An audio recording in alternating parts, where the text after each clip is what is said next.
नमस्कार, अस्सलामु अलैकुम। लाइव हिंदुस्तान पर आप देख रहे हैं वीडियो शो दीन दुनिया। मैं हूं Imran Khan.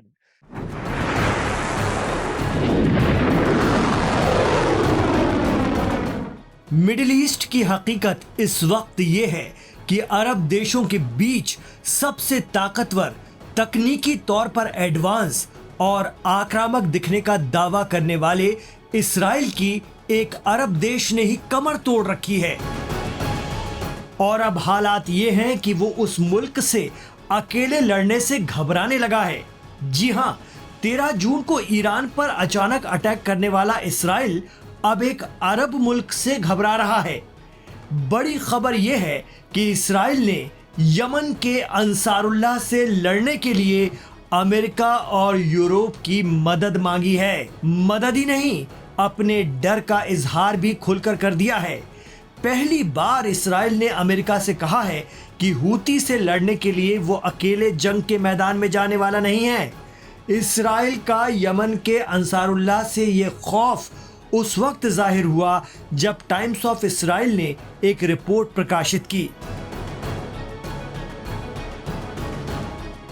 Aim right, achieve big. At KR Mangalam University, we provide you the platform to turn your dreams into reality. At KR Mangalam University. जिसमें कहा गया है कि इसराइल ने हूती को लेकर अमेरिका से ये समझौता तोड़ने के लिए कहा है। दरअसल जब यमन पर हमले कर करके अमेरिका की हालत पस्त हो गई और हूतियों ने रेड सी पर तैनात अमेरिकी aircraft carrier USS curl Wilson को नुकसान पहुंचाने का दावा किया, इतना ही नहीं, अमेरिकी एडवांस और महंगे टोही ड्रोन MQ-9 रिपर आसमान से जमीन पर लापटके, तब जाकर अमेरिका ने तौबा की और बाकायदा अंसारुल्लाह के साथ समझौता कर लिया कि रेड सी पर वो अमेरिका के जहाज़ों को नुकसान नहीं पहुंचाएंगे और फिर अमेरिका भी उन पर हमले नहीं करेगा। अब इसराइल वही समझौता तोड़ने के लिए अमेरिका पर दबाव बना रहा है। वो हवाला दे रहा है कि यमन के अंसारुल्लाह जंगजू मिडिल ईस्ट में सिर्फ उसकी मुसीबत नहीं है, बल्कि दूसरे लोग भी खुलकर अंसारुल्लाह के खिलाफ आए। लेकिन दिक्कत यह है कि कोई भी आना नहीं चाहता, या यूं कहें कि कोई भी मुल्क हूती फाइटर से उलझना नहीं चाहता। वजह साफ है, जो अंसारुल्लाह अमेरिका को झुका सकते हैं, उनके आगे बाकी किसी और मुल्क की क्या बिसात।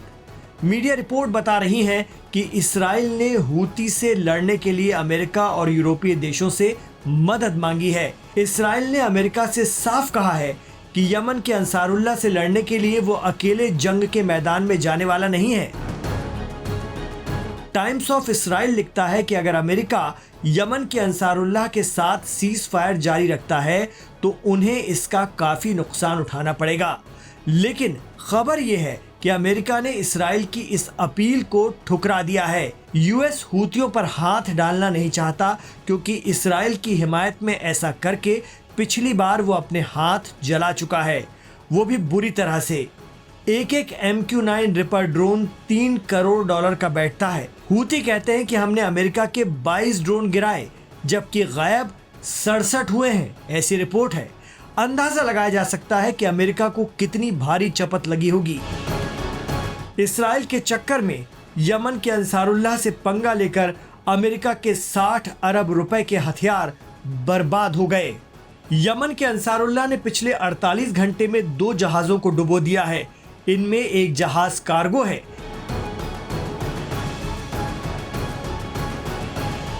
यमन की अंसारुल्लाह मिलिट्री ने दोनों ही जहाज इसराइल हिमायती बताए हैं। हूतियों पर इस सप्ताह की शुरुआत में इसराइल ने 60 बम गिराए थे, लेकिन उन पर कोई असर नहीं हुआ। यमन के अंसारुल्लाह जंगजुओं का दावा है कि उन्होंने इसराइल को समुद्री मोर्चे पर पूरी तरह से घेर लिया है। ऐसे में इसराइल का अमेरिका से गुहार लगाना और अमेरिका का इसे ठुकरा देना बताता है कि खित्ते में अगर कोई ताकतवर प्लेयर है तो वो यमन के अंसारुल्लाह हैं। तभी तो अमेरिका ने कह दिया है कि हूती अब ट्रंप प्रशासन की प्रॉब्लम नहीं है। एक्सपर्ट कहते हैं कि इसराइल और अमेरिका ने हूतियों के ठिकानों पर हमले जरूर किए, लेकिन उनके लीडरों को नुकसान नहीं पहुंचा पाए।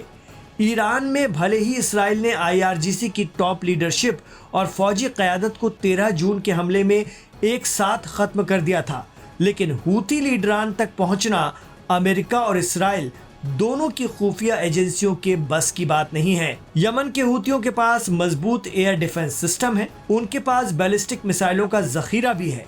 हाल ही में जहाज डुबोने के लिए हूती विद्रोहियों ने एक बैलिस्टिक मिसाइल का इस्तेमाल किया था। इसराइल पर भी हर दिन 2 मिसाइल हूती दाग रहे हैं। उनका दावा है कि उनके निशाने पर इसराइल का बेन गुरियन इंटरनेशनल एयरपोर्ट है, जो राजधानी तेल अवीव के बेहद करीब है। बेन गुरियन इंटरनेशनल एयरपोर्ट के रनवे के पास अंसारुल्लाह की यमन से फायर की गई मिसाइलों से बड़ा गड्ढा बन गया था। हालात ये बने कि इसराइल को एयरपोर्ट का एक हिस्सा कुछ दिनों के लिए बंद करना पड़ा। हालांकि इसराइल इस पर सफाई देता रहा। मतलब साफ है कि हूती सिर्फ जवाबी कार्रवाई नहीं कर रहे, बल्कि खुद को बचाने में भी एक्सपर्ट हैं।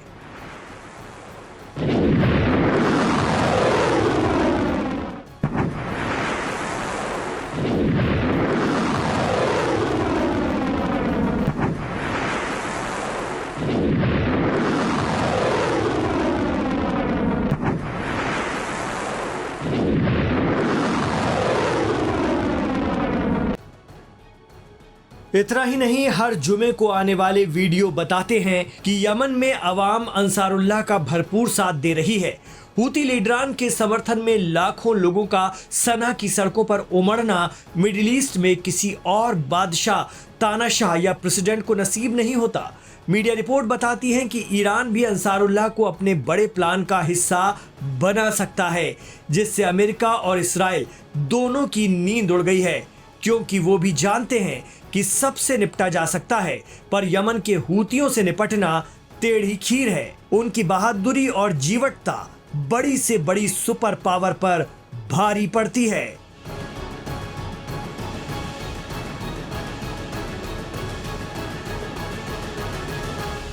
तो ये था आज का दीन दुनिया। आपको कैसा लगा हमें कमेंट बॉक्स पर जरूर बताइए। इमरान खान के साथ आखिर तक कनेक्ट रहने के लिए आपका बहुत शुक्रिया।